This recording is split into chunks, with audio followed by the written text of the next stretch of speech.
Bismillahirrahmanirrahim. Assalamualaikum warahmatullahi wabarakatuh. Bersama saya Akhi Muhammad Hamizan Minuddin, insyaAllah, kepada seluruh pendengar daripada Indonesia, daripada Singapura, daripada Malaysia, salam perkenalan. Mudah-mudahan pertemuan kita kali ini bukan pertemuan yang terakhir. Jadi apa yang ingin kita kongsikan secara ringkas pada video kali ini, ada satu perkara yang orang selalu sakit dan selalu lupa untuk menyembuhkannya. Apakah itu? Itu adalah hati. Hati kita ini, ikhwan akhwat yang dirahmati Allah, jamaah yang dirahmati Allah, hati kita adalah poin paling penting dalam kehidupan kita, dunia dan juga akhirat.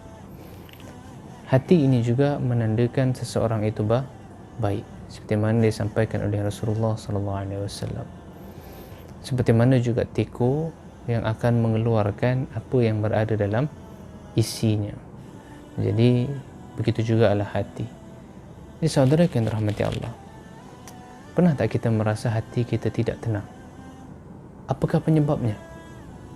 Jadi mari sama-sama kita renungi bahawa penyebab hati kita ini tidak tenang, saudaraku, itu adalah kerana dosa yang kita lakukan. Daripada para anbiya terdahulu sampailah sekarang, mereka selalu mengingatkan kita untuk selalu bertaubat pada Allah Azza wa Jalla. Kerana apa? Dosa akan menyebabkan hati kita tidak tenang.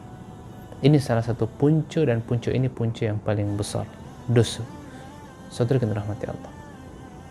Mari kita lihat satu lagu yang pernah didendangkan oleh, didongengkan oleh orang tua kita terdahulu. Apa lagunya? Siakap senohong gelama ikan duri, bercakap bohong lama-lama mencuri. Okey. Di sini, di dalam peribahasa ini, dongeng yang didendangkan pada kita waktu kecil ini mengajarkan kita supaya menjauhi perbuatan dosa. Walaupun dosa itu dosa kecil. Kerana apa? Bila kita tidak meninggalkan dosa kecil, takut dia akan berubah menjadi dosa besar. Awal mungkin bercakap bohong, tapi hujung-hujungnya akan jadi mencuri. Saudaraku yang seiman dirahmati Allah. Baik, kalau kita perhatikan, di sini orang tua kita contohkan dengan bercakap bohong. Satu pertanyaan saya, kalau kita bercakap bohong, adakah perbuatan kita akan setenang saat kita berkata jujur? Semestinya kita akan sentiasa takut, sentiasa was-was, ragu-ragu, curiga bila mana kita dalam keadaan menipu orang. Ini termasuk dosa.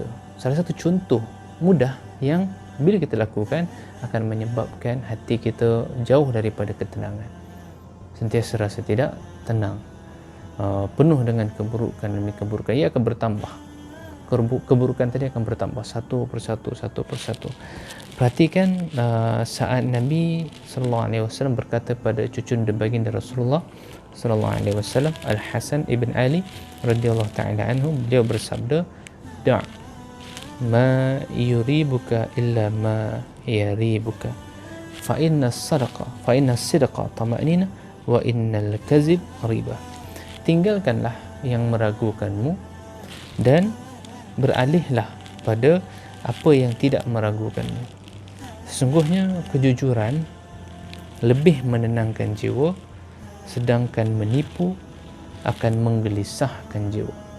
Hadis tadi riwayat Imam Tirmizi, nombor hadis 2518.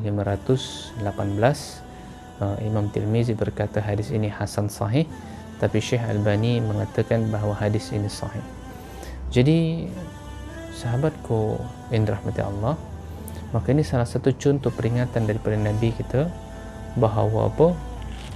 Bahawa jujur akan menyebabkan hati kita tenang. Bila sebaliknya berkata bohong, menipu, maka itu akan menyebabkan kegusaran dalam hati. Hati tidak akan pernah tenang dan tenteram. Nah, jadi ini salah satu contoh bahawa dosa sekecil itu akan mampu merosakkan kita, hati kita, apatah lagi dosa-dosa yang besar. Jemaah rahmati Allah, banyak lagi penjelasan dalam hadis Nabi yang lain. Jadi ada satu persoalan yang selalu timbul. Apa dia persoalan yang selalu timbul ni? Ustaz, orang ini selalu je bercakap bohong. Mereka ini senang menipu, tetapi hidupnya tenang-tenang saja. Adakah ini betul? Mari kita sama-sama perhatikan peringatan daripada Rasulullah sallallahu alaihi wasallam bahawa Nabi kita berkata, saudaraku seiman rahmati Allah, bahawa al-birrul hasan khuluq wal ithmu ma haqa fi nafsik wa karihta an yatatalli alaihi nas. Kebaikan adalah dengan berakhlak yang mulia, sedangkan keburukan dosa adalah sesuatu yang menggelisahkan jiwa.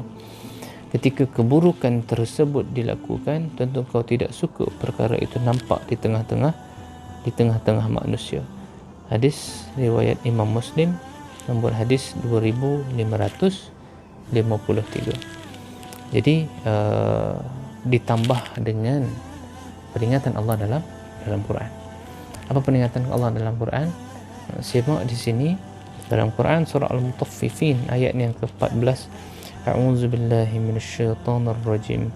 Kalla baghrana 'ala qulubihim ma kanu yaksibun. Sekali-kali tidak demikian. Sebenarnya apa yang mereka usahakan itu menutupi hati mereka.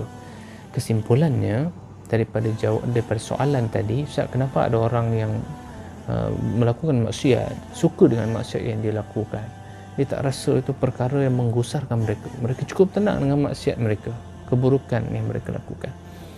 Jadi Allah dah jawab, Nabi dah ingatkan dalam hadis tadi dan ayat Quran tadi, surah Mutaffifin ayat 14, bahawa itu bukan kerana mereka suka, tetapi mereka tidak sedar hati mereka telah pun ditutupi oleh dosa-dosa mereka sendiri. Satu kiasan paling mudah disampaikan oleh almarhum Tuan Guru Nik Abdul Aziz Nikmat. Apa kata beliau? Beliau pernah berpesan pada kita bahawa hati ini seperti tapak kaki. Apabila tapak kaki itu kita manjakan dengan selipar, maka bila terkena sesuatu yang tajam, dia akan cepat berdarah. Tapi bila mana kaki tidak dimanjakan dengan alas kaki, dengan selipar, keluar rumah kaki ayam, tak pakai alas, ke mana-mana tak pakai alas, kaki yang tadi elok-elok lembut akan berubah menjadi kematu, menjadi keras. Bila mana kaki keras, pijaklah apa yang tajam, susah untuk berdarah. Gambaran paling senang yang menjelaskan tentang keadaan hati. Hati kita, bila kita selalu bersihkan daripada dosa, bila melakukan satu saja dosa, walaupun dosa kecil, akan cepat tersedar, cepat terasa itu kesalahan yang besar, cepat berdarah, cepat menyesal. Tapi bila mana hati tadi terbiasa dengan dosa, ke mana-mana bangga, bahkan mungkin auzubillah wa iyyazubillah, bangga dengan dosa yang dia lakukan, maka ini akan menyebabkan hatinya tadi keras, sehingga dosa apapun yang dia lakukan, dia tidak merasa bersalah, tidak merasa menyesal, tidak merasa sedih, kerana ia tidak merasa itu salah satu daripada bahagian dosa. Jadi saudaraku seiman rahmati Allah, mari sama-sama kita tutup pertemuan kali ini dengan banyak-banyakkan istighfar pada Allah Azza wa Jalla. Kemudian ingat satu doa daripada Rasulullah sallallahu alaihi wasallam, yang mana doa ini insya-Allah akan membantu kita menjaga hati daripada melakukan kemungkaran, maksiat dan dosa. Apa dia? sebuah hadis daripada Ibnu Abbas radhiyallahu taala anhu bahawa Rasulullah sallallahu alaihi wasallam bersabda, Allahumma inni as'aluka fi'lal khairat wa tarkal munkarat. Okey, saya ulang sekali lagi. Allahumma inni as'aluka fi'lal khairat wa tarkul munkarat. Ya Allah Tuhanku, aku memohon kepadamu ya Allah untuk mudah melakukan kebajikan dan mudah meninggalkan berbagai kemungkaran. Hadis tadi riwayat Imam Tirmizi, nombor hadis 3233.